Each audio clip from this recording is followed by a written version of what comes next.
নমস্কার, নিগম সুধামৃত চ্যানেলের পক্ষ থেকে আমার সকল সুধী দর্শক এবং শ্রোতা বন্ধুদেরকে জানাই আন্তরিক সাদর প্রীতি। জয়গুরু জয় মা, শুভ সম্ভাষণ। আশা করি আপনারা সকলে শ্রী শ্রী ঠাকুর গুরু মহারাজের কৃপায় সুস্থ আছেন, স্বাভাবিক আছেন এবং ভালো আছেন। আমি সুশোভন পুনরায় আজকে আপনাদের সামনে শ্রী শ্রী ঠাকুর গুরু মহারাজ সম্পর্কিত একটি সম্পূর্ণ নতুন বিষয়ের উপরে পাঠ আলোচনা নিয়ে উপস্থিত হয়েছি। আজকের যে বিষয়টির উপরে পাঠ আলোচনা আপনারা সকলে শুনবেন, বিষয়টি হচ্ছে সবারই একটা অত্যন্ত কৌতূহলের বিষয়, যে প্রকৃত সুখ কাকে বলে বা প্রকৃত দুঃখ কি, অর্থাৎ সুখ এবং দুঃখের আসল স্বরূপটা কি। এই নিয়ে শ্রী শ্রী ঠাকুর গুরু নিগমানন্দ সরস্বতী পরমহংসদেব, আমাদের প্রাণের আরাধ্য দেবতা শ্রী শ্রী ঠাকুর গুরু মহারাজ, তিনি যা বলেছেন তারই পাঠ উপস্থাপনা আজকে আপনারা সকলে শুনবেন।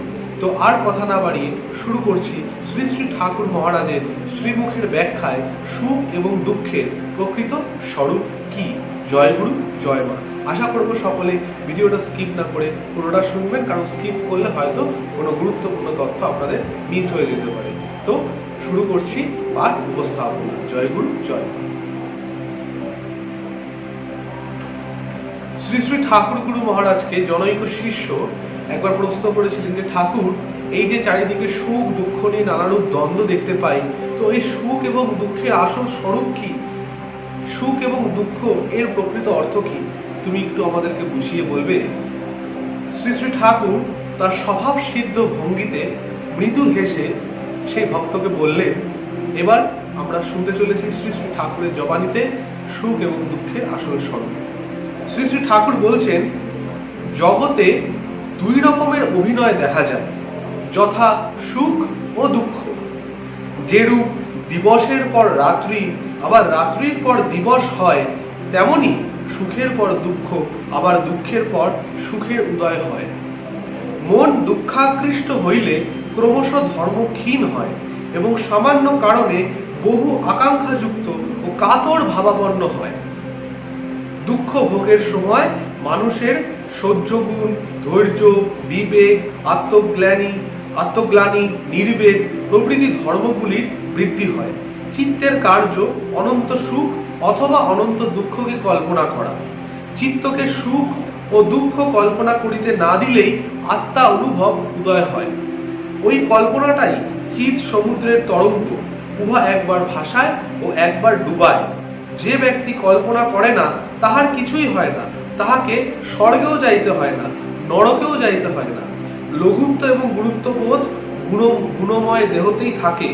গুণ কল্পিত দেহ না থাকিলে গুরুত্ব বা লঘুত্ব বোধ হয় না। যাহার ভোগ দেহ নাই, তাহার সুখ ও দুঃখ ভোগ হয় না। ফল কথা হলো এই, দুঃখ সুখ নশ্বর জগতের অপরিহার্য অঙ্গ বা ধর্ম। এদের মধ্য দিয়ে জীবনকে অতিবাহিত করতে হবে। জগতে দুঃখই সুখের আকর। বিজ্ঞ ব্যক্তি প্রজ্ঞা বলে মানসিক দুঃখ ও ঔষধ বলে দৈহিক দুঃখ অপনোদন করেন। যাহা হতে সুখদয় হয়, তাহা হতে পরে দুঃখদয় হয়। যেমন দেহ কখনো সুখের আবার কখনো দুঃখের কারণ হয়। ধন যৌবন স্ত্রী পুত্রাদির আগমনেও সুখ, আবার প্রয়াণে দুঃখ। তো শ্রী শ্রী ঠাকুর কিন্তু এখানে খুব সরলভাবে বুঝিয়ে দিয়েছেন যে সুখ এবং দুঃখ কিন্তু আমাদের মনের মধ্যে ওঠা কিছু তরঙ্গের মতন, চিৎ সমুদ্রের তরঙ্গ স্বরূপ। ঠাকুর বলেছেন এটা আমাদের মনের মধ্যে উত্থিত হয়, এবং এই মনের মধ্যে যদি আমরা সুখ এবং দুঃখের এই যে কল্পিত কল্পনা, এটাকে যদি বন্ধ করে দিই, তাহলেই কিন্তু আমাদের মধ্যে যে আত্মজ্ঞান বা আত্মার অনুভব, সেই বোধটা কিন্তু আমাদের মধ্যে উদয় হবে। এবং এই আত্মজ্ঞান বা আত্মা অনুভবের বোধ যদি আমাদের মধ্যে উদয় হয়, তবেই কিন্তু আমরা আধ্যাত্মিক সোপানে সুন্দরভাবে এগিয়ে যেতে পারবো। এবং আমাদের মধ্যে যদি সেই আত্মার অনুভব বা আত্মজ্ঞানের বোধ যদি সঠিকভাবে উদয় না হয়, তার বদলে যদি সুখ এবং দুঃখ দুটোই ক্রমশ আমাদের মনকে একদম আচ্ছন্ন করে রাখে, তাহলে কিন্তু কিছুই হবার নয়। সুখ এবং দুঃখ একই মুদ্রার এপিঠ এবং ওপিঠ। ঠাকুর বলছেন যে এই ভোগ দেহতেই কিন্তু সুখ দুঃখ হয়। তারপরে ঠাকুর এখানে ইঙ্গিত দিয়েছে যে আমরা যদি চাই এই ভোগ দেহ, অর্থাৎ এই দেহগত চেতনার বাইরে বেরিয়ে আত্মার চেতনায় বাঁচতে শিখব, যদি আমরা আমাদের এই দৈহিক যে পশুর মতন এই দৈহিক সুখ বৃদ্ধি, দৈহিক দুঃখ এসবে নিয়ে মাতোয়ারা না থেকে আমরা যে অমর অবিনাশী আত্মা, এই বোধে উদ্বুদ্ধ হতে পারি, আত্মার চেতনায় যদি আমরা প্রতিনিয়ত নিজেদের জীবনকে অতিবাহিত করি, তাহলে কিন্তু সুখ বা দুঃখ কোনোটাই স্থান পাবে না। ঠাকুর বলছেন যে যারা বিজ্ঞ ব্যক্তি তারা হচ্ছে জ্ঞান বা প্রজ্ঞা বলে মানসিক দুঃখকে সরিয়ে দেয় এবং দৈহিক দুঃখ হলে সেটাকে ঔষধের দ্বারা অপসারিত করে। তাদের কাছে দেহের সুখ দুঃখের সেই অর্থে কোনো গুরুত্ব নেই, তারা সবসময় প্রজ্ঞার অনুসারী হয়। অর্থাৎ আমরা যদি সেই প্রজ্ঞার অনুসারী হই, আমরা যদি সুখ দুঃখ এই কল্পনাকে মনে স্থান না দিই এবং সর্বান্তকরণে যদি শ্রী ভগবানে নির্ভর হয়ে নিজেদের ব্যবহারিক জীবনকে অতিবাহিত করি এবং যখন আমাদের চিত্তকে সম্পূর্ণ এক শূন্যতা ঘিরে ধরবে, শূন্যতা মানে এই শূন্যতা হচ্ছে যে কোনো কল্পনা প্রসূত চিন্তা থেকে মুক্তি, সেই শূন্যতা যখন আমাদের চিত্তকে, আমাদের মনকে সম্পূর্ণরূপে আচ্ছন্ন করবে, তখনই কিন্তু আমাদের মধ্যে সেই আধ্যাত্মিক চেতনা, যাকে ঠাকুর বলেছেন আত্মা অনুভব, আধ্যাত্মিকতা বা স্পিরিচুয়ালিটি কিন্তু এই আত্মার অনুভবের শিক্ষাই দেয়, যে মানুষকে দৈহিক বাউন্ডারি থেকে বেরিয়ে আত্মায় বাঁচতে শেখায় হচ্ছে আধ্যাত্মিকতা। তাই ঠাকুর বলেছেন এই সুখ দুঃখ কল্পনায় নিজের চিত্তকে যেন কোনোভাবে আমরা মলিন না করি। এটা সমুদ্রে ওঠা কিছু তরঙ্গের মতনই, একবার উঠবে আবার নেমে যাবে, যা থেকে সুখ তা থেকেই আবার পরবর্তীকালে দুঃখ। যেমন বলেছে স্ত্রী পুত্রের আগমনে সুখ, আবার প্রয়াণে দুঃখ, দুটোই কিন্তু একই মুদ্রার এপিডোপিড। তো কোনোটাই কিন্তু যে শাশ্বত নয় বা চিরস্থায়ী নয়, সবই কিন্তু সদা সর্বদা এগুলো পরিবর্তনশীল হচ্ছে, কারণ এগুলো স্থায়ী হবে না, কারণ এগুলো আমাদের কল্পনা প্রসূত ওঠা মনের সমুদ্রে কিছু তরঙ্গ স্বরূপ।